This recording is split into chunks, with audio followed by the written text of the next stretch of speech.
John Jacob Astor was the richest man aboard the Titanic, and according to legend, he died like a gentleman, desperately helping his pregnant wife to escape on a lifeboat.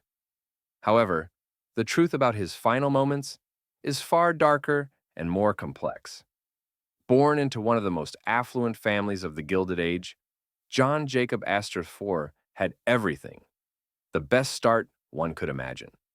But although he grew up in wealth and luxury, he soon discovered that his sharp mind and cunning allowed him to compete and win in the world of high-stakes business games, where the elite, prominent businessmen and financiers of the time, competed. His life ended abruptly, becoming a symbol of the decadent opulence that had defined his existence from the very beginning. Astor was born on July 23, 1864, at a large family estate outside the city. He was the youngest child and the only son of the society Lioness Caroline Schermerhorn and William Backhouse Astor Jr. His father, born into a privileged family, did not seek power or wealth. He preferred to spend his time in entertainment, luxury, and horse racing. Since his family belonged to the Astor lineage, achieving worthy accomplishments and diligence were expected. John was the sixth child, with four older sisters, all of whom exemplified the classic upper-class children, born with a silver spoon in their mouths. At the time of his birth, the Astor family was among the wealthiest in the United States.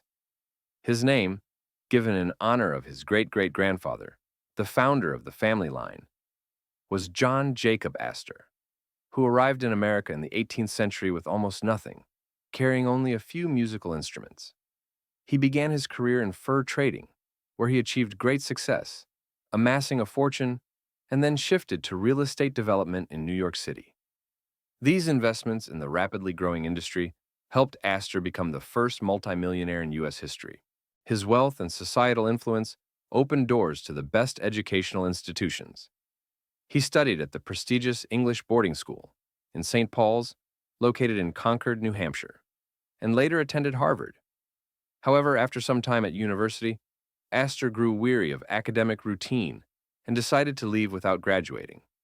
Instead, he chose to travel the world. In 1894, he published a science fiction novel titled Journey to Other Worlds.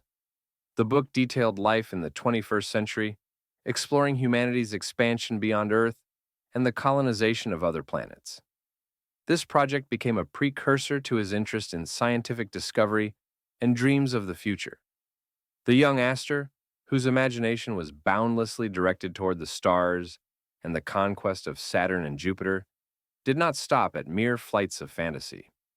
He not only dreamed of starry horizons, but also managed to bring to life a number of original inventions, such as a unique bicycle brake, a device for producing gas from stones, and even a pneumatic surface pavement improver. Moreover, he actively participated in the development of turbine engines and contributed to advances in technology related to mechanics and engineering. However, it was his return to the family business that became a decisive moment for Astor, leaving a significant mark by changing his destiny and the company's history. His great-grandfather, who amassed wealth in real estate, had long worked in that field as a hobby, without particular ambitions. But at a certain point, he decided to try doing everything on his own. Over the course of several years, he managed to earn his first millions, working together with his cousin, who owned the renowned Waldorf Astoria hotel complex. Soon, they built a new hotel next to it, connected with the old one, creating a gigantic complex called Waldorf Tor. This luxurious residence was then the largest hotel in the world and was the first to provide electricity for its guests. Interestingly, this establishment already featured elements of a progressive approach. It became a pioneer in accepting women without requiring male accompaniment and offered guests comfortable amenities that had previously been reserved only for men. For the first time in the world, this hotel eliminated the need for separate women's lounges. Women could use all the facilities of the complex without restrictions. But this was not Astor's only victory in implementing innovations. His family estate, Ferncliff, a monastic estate that preserves the family history since the mid-19th century, became one of the first in the country to have a private indoor swimming pool. Located in the picturesque surroundings of the lower Hudson Valley, it was a luxurious estate with modern conveniences: a tennis court, two squash courts, a bowling alley, and a shooting range. This was truly a unique place for its time, as it was the first private residence in the country to feature a swimming pool, comfortable and exclusive. This place became an excellent foundation for creating family coziness and traditions. In 1891, Astor married Ava Lott Willing, a wealthy socialite. Their union was prosperous and vibrant. Their first child, William Vincent Astor, was born 9 months after the wedding, followed by Ava Alice Muriel Astor in 1902, which made the family even more famous. The lifestyle of the couple was lavish and opulent, and their wealth and prosperity became the subject of admiration and legends. After the wedding, John Jacob Astor became a prominent figure in New York high society, and his wife quickly gained the status of one of the most well-known women in local social circles. Their name became synonymous with success, style, and progressive views, which they eagerly shared with those around them. For the magnificent parties they hosted at their mansion on Fifth Avenue and summer home in Newport, the high society elite was always present. These celebrations attracted the most renowned and respected members of the aristocracy, and their regular guests were people well known in high society as the 400, a number representing those who could fit in the ballroom of Astra. One of the regular attendees of this social circle was New York Governor Levi P. Morton, a politician and millionaire, with whom Astor established close and trusting relationships that proved mutually beneficial. In December 1898, the Spanish-American War broke out, and thanks to his connections with American interests, Astor had the opportunity to demonstrate his civic stance.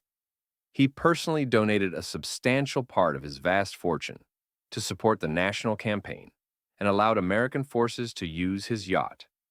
Not limiting himself to this, Astor financed a volunteer artillery unit serving in the Philippines, which later became known as the Astor Battery. That same year, Astor was appointed a lieutenant in the United States Volunteer Forces and was sent to Cuba. During his service, he held a position as an officer in the headquarters of Major General, which was quite logical given his high social status. However, by virtue of his rank, he never actually participated in combat. Instead, his image began to be cemented in history as one of the participants in some of the first propaganda films of military service, which brought him additional fame. He became known as Colonel Astor, a temporary title that eventually turned into his permanent nickname. This title did not fade years after his service ended, and some media even continued to address him simply as Colonel. At that time, a young and clumsy farm boy, previously regarded as hopeless, earned the respect of the press, which had previously looked down on him. By the early 20th century, Astor had noticeably distanced himself from his wife Ava, and a gradual rift developed between them. The constant romantic affairs arranged by Astor did little to strengthen their marriage. Ultimately, the situation reached a critical point. In November 1909, Ava, tired of his infidelities and scandals, decided to file for divorce. At that time, divorces were rare and expensive affairs, causing widespread public outcry and a scandal among high society. The scandal intensified tenfold when 47-year-old Astor announced his intention to marry another woman. Mellon Talmadge Force, an 8-year-old socialite and member of high society, found herself in the spotlight not only because of her young age, but also because she had to endure a complicated family drama. The very fact of her second marriage to a man nearly 30 years her senior would have already sparked a storm of rumors and gossip. However, since the age difference between Astor and his new wife had even more dramatic consequences, fierce speculation erupted in society. To organize their wedding, the newlyweds faced serious difficulties. Finding a priest willing to perform the ceremony proved to be a challenge. In an environment of strong social prejudice against divorce and remarriages, many clergy members refused to participate in such an event. Eventually, they managed to find a priest who agreed to marry them at Mellon's parents' house, on their estate in Newport. Soon after the wedding, Astor quickly tired of the echoes of gossip and rumors surrounding his new family happiness. To escape prying eyes in the press, as well as to avoid the attention of the surrounding society, he and his wife decided to go on an extended honeymoon. They chose Egypt and Europe for their travels, enjoying new experiences and sights along the way. However, they did not leave behind all their worries and their pet abroad. One of the few who neither refused their company nor judged their actions was Margaret Molly Brown, who later earned the renowned nickname Unsinkable Molly, thanks to her relentless efforts to save as many Titanic passengers as possible. Grateful for her support, Astor and his wife invited Molly Brown to join them on their honeymoon journey, making her their companion. In early 1912, just a few months after their wedding, Mellon became pregnant, despite still traveling through Europe. The couple decided they wanted their child to be born in the United States and planned to return home in a very spectacular way, aboard the famous liner Titanic. Mellon and Astor booked passage on the ship and set sail from Liverpool in time, aboard the Titanic, for what would be its long and glorious voyage across the Atlantic. They traveled first class, enjoying the luxury of dazzling suites. With them was their dog, a terrier named Kitty, of the Scottish Terrier breed. The couple showed special tender care for her, especially since they had lost their beloved pet for the first time in Egypt, which caused them great sorrow. Hours after that loss, Kitty reappeared before them, which strengthened Astor's confidence. No further misfortune would occur. Astor was fascinated by the Titanic and its legendary reputation. He often told those around him about the ship's technical features, its incredible size, and the achievements of its engineers.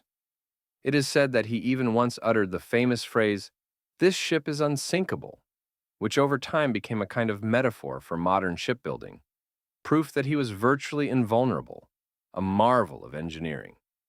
On the night of April 14th, 1912, just a few hours after a grand banquet in a luxurious hall on Deck B, Astor was a participant in that classic, elegant evening. At the table, he interacted and joked with the ship's captain, Edward J. Smith, and it seemed they had established a friendly rapport, allowing Astor to share some personal insights. That evening, undoubtedly, left an impression on him. He probably believed he knew much more about the Titanic than most passengers. However, perhaps it would have been better for him to keep some of that knowledge to himself. On the night of April 14th, Cowrie, a passenger aboard the Titanic, was in his cabin playing cards. Suddenly, he heard a deafening noise coming from the upper deck. It was the collision with an iceberg, which occurred about 400 meters off the coast of Newfoundland. Staff and passengers immediately felt alarmed, and his compatriot Astor, who was nearby at the time, quickly went out onto the deck, anxious to get a report on the situation from the captain. The captain, in turn, advised Astor to wake his wife, as they would now have to think about lifeboats. Time was ticking, hours were passing, and everyone understood that the situation was becoming increasingly dangerous. Memories of that night's incident highlight Astor's composure. Despite the growing peril, he remained calm. He quietly woke his wife, gently took her by the hand, and helped her leave their cabin. Then, he proceeded to speak calmly with other passengers, discussing the collision, confident and unshaken. Some coincidences in accounts of his behavior that night raise suspicions, as nearly everyone notes his calmness during the most critical moments. There are reports that he even searched for his dog named Joe, which may attest to his resilience and minimal anxiety. Some sources suggest that Astor apparently underestimated the danger, believing the ship could sink at any moment. Evidently, he still hoped in the strength of the Titanic, preferring to remain on its stable decks rather than try to evacuate. One legend claims he supposedly said, "It's safer here than in a lifeboat." By around 1:45 a.m., on April 25th, when it seemed the ship could no longer be saved, Astor suddenly changed his attitude. Realizing the situation was becoming hopeless, he helped his wife reach the lifeboats and personally confirmed her evacuation. At that moment, he was trying to board the ship with her and was asking for a place for himself. He wanted to be near to care for his fragile wife, who was in a delicate condition. However, the crew, following the principle of women and children first, refused him. Afterward, Astor asked the ship's staff for the number of the lifeboat he intended to get into. They informed him it was the fourth. Perhaps he planned to join his wife later, or wanted to ensure she was safe. There are speculations that a darker motive might have been behind this. The most intriguing aspect is that there are conflicting accounts of what exactly Astor did after leaving the deck. Some believe he helped many other passengers evacuate, assisting them in getting to safety. Others think he performed more unusual acts. Allegedly, he went into the ship's kennels and opened all the doors for the dogs inside. Some witnesses claim to have seen Astor smoking in the first-class lounge, the last record of his presence during that tragic hour. But despite all the rumors and guesses, there is a horrifying statistic. Despite the strict policy of women and children first, which was meant to prioritize the rescue of women and children, the mortality rate among third-class children was higher than among first-class men. In any case, the Titanic sank around 2:20 a.m. on April 25th, taking the lives of hundreds of people and leaving behind many unsolved mysteries. At the time of Astor's death, his wife, nanny, maid, and their dog Kitty managed to escape. However, Astor himself, along with his beautiful dog Kitty, perished. John Jacob Astor neither made it to shore nor was able to leave the ship. The exhausted search for survivors soon turned into a series of efforts to find graves, to recover the bodies of the deceased. A week after the disaster, Astor's body was found and identified by his initials, embossed on the inside of his jacket, as well as by the engraving on his pocket watch. His remains were buried at Trinity Cemetery in New York. For many years, conflicting rumors circulated about the condition of Astor's body. Some claimed it was heavily damaged, even crushed, speculating that the ship's falling pipe had crushed him when the Titanic's collapse occurred.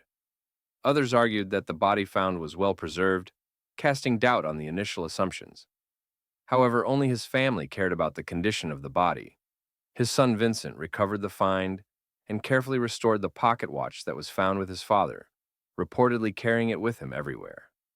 Astor left the United States to avoid scandalous press coverage linked to his name and the circumstances of his life. But the irony of fate was that it was precisely in newspaper headlines that his final moment surfaced: his death on the Titanic. His name became one of the most prominent in the headlines about the disaster, as he was one of the most famous passengers on the ship. In every sense, hyperbolically wealthy. During his lifetime, he was one of the most affluent people on the planet, and at the time of his death, his fortune was estimated at around $87 million, which, in today's terms, is approximately $2.5 billion. Today, Astor's estate is worth about $75 billion. He wisely distributed his rapidly growing wealth among his new wife, daughter, and future son. However, his eldest son, Vincent, inherited the largest share of the inheritance, about $19 million out of the $18 to $20 million that constituted his family's fortune. In addition, Vincent inherited the estate in the countryside and his father's yacht. Throughout his life, he used nearly all his inherited wealth for charitable purposes, supporting various global projects, financing the construction of public buildings, housing, and social services in New York. Melinda Astor was born as a healthy baby just 4 months after the Titanic disaster. In honor of her father, she was named John Jacob Astor VI. He later became widely known as the Titanic Baby due to his close connection to the catastrophe. John Jacob Astor IV remains forever etched in the public memory thanks to James Cameron's film released in 2019, where he was portrayed in the blockbuster Titanic. It is also worth adding that I would like to introduce you to a character named Jack Dawson, played in the film by one of the actors. A very touching role in Jacob Astor's life was also played by a photographic portrait that appeared 100 years after the Titanic wreck. In April 2012, a Broadway musical titled Titanic premiered in Burlington, Vermont. On stage, it was performed by Astor's grandson, Gregory Todd Astor, the renowned great-great-grandson of Jacob. Such a production was a fitting tribute to the memory of the person whose fortune and destiny he shaped. It is especially symbolic that he dedicated his entire life to people whose strength and success are owed precisely to his ancestors, who created the family wealth. Thank you for your attention to this story.